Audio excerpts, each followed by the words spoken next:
Pinanindigan ni National Bureau of Investigation Director Melvin Matibag na may betrayal of public trust sa pag-amin-anya ni Vice President Sara Duterte na may kinausap siyang tao para patayin si Pangulong Bongbong Marcos. Bahagi yan ng pagpapatuloy ng cross-examination kay Matibag bilang testigo sa paglilitis. Sabi ni Matibag, patuloy pa nilang iniimbestigahan kung sino ang kinontrata ng bise. May unang balita si Sandra Aguinaldo. The betrayal of public trust was already been consummated when she publicly admitted, there is already an admission that she contracted a killer, a mamamatay tao or assassin, to kill the president. Ito ang pinanindigan ni NBI Director Melvin Matibag sa pagpapatuloy ng cross-examination sa kanya ng abogado ni Vice President Sara Duterte sa impeachment trial. Git ni Matibag, taliwas ito sa pinanumpaan ni Duterte na ipatupad ang batas bilang pangalawang pangulo ng bansa. Pag nagbalak kang pumatay at ginawa mo yan, that is no justice to everyone. It's not execute the law. Execute the president yung gusto mong gawin dyan. Your Honor. Sinubukan tibagin ng depensa ang sinabi ng prosecution na may pattern of violence si Vice President Duterte. Pinalabas nila ang anilay konteksto ng kontrobersyal na pahayag ng bise noong October 2024. Kwento ito ng bise sa nangyari umano nang dumalos sila ni Pangulong Marcos sa isang graduation sa Philippine Military Academy. Inulit ng bata, louder this time. Mr. President, can I have your watch as a graduation gift? Nasagot niya. Why? Why will I give you my watch? I saw the humiliation sa face ng bata. I wanted to help him. Gusto ko sabihin sa kanya, itong relo ko na lang. And then I realized na baka mas lalong mapahiya yung bata if I do that. So I just imagined myself cutting his head.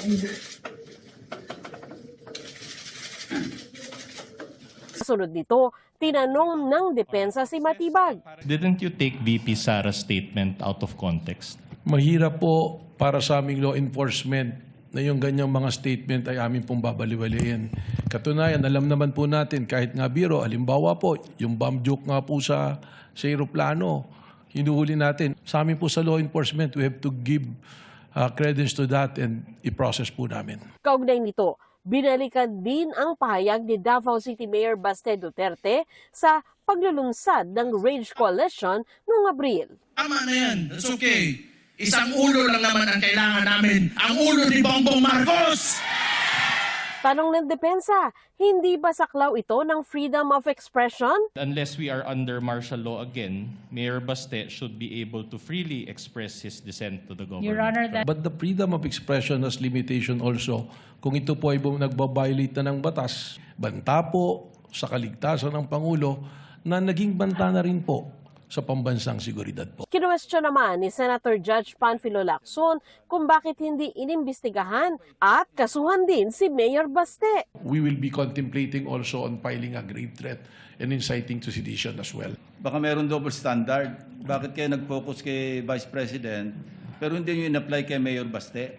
Sapagkat ang isa po din-develop namin dito na jury po is yung sabwatan. And alam po natin, if we go to court using the theory of conspiracy, medyo mas mahirap po na ipasok na kaso. Kaya it taking much time to develop the case po. Tinalaki rin ng depensa ang panig ng bise sa insidente ng panununtok sa isang sheriff noong 2011 kung kailan alkalde pa ng Davao City si VP Duterte. Ayon sa depensa, nangyari ito sa gitna ng planong demolisyon ilang araw lang kasunod ng isang flash flood kung saan may mga nasawi. The demolition that you mentioned involved the demolition of informal settlers in that area.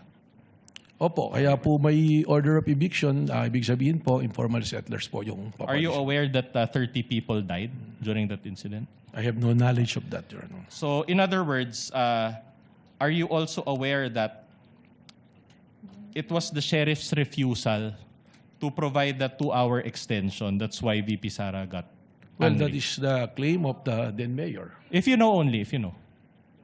I have no You knowledge have of that. no knowledge. All right.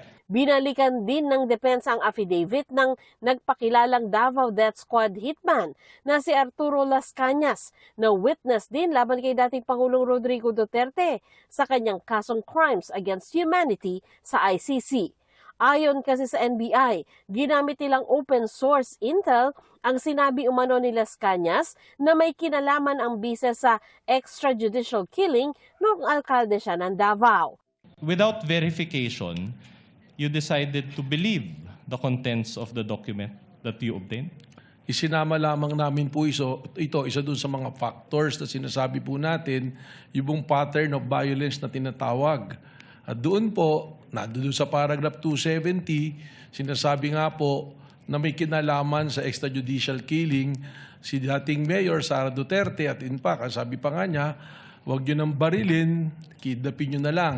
Did you decide to believe the contents of the document without verifying it with Las Cañas? Yun nga po yung sagot po, hindi Yes. kaagad. Kaya po ikinikwento ko nga kung paano po namin nagamit yun. Alright. Pero may question ng depensa kaugnay sa umano'y kaso ni Las Cañas. This is the same Las Cañas who was charged by the Senate panel led by then Senator and still Senator Panfilo Lacson with a recommendation for perjury. Is he not? Hindi ko po nabalitaan yung kung sinarge siya ng perjury. You mentioned na pinapaniwalaan niyo na siya ngayon as clarified by the chair.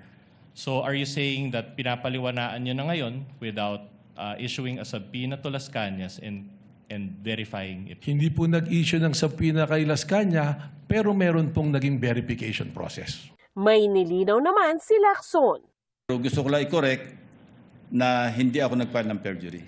Binusisi rin ang pahayag ni Matibag na patuloy ang investigasyon nila sa mga persons of interest na posibleng makapagturo kung sino ang kontratistang assassin ng bise.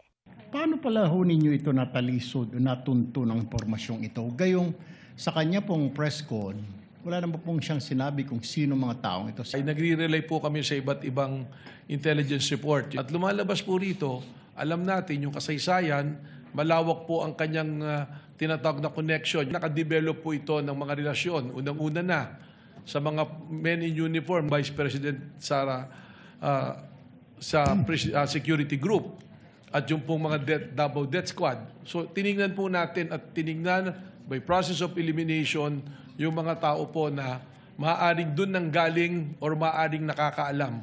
Kasama ba sila sa persons of interest, itong Vice President Security Group?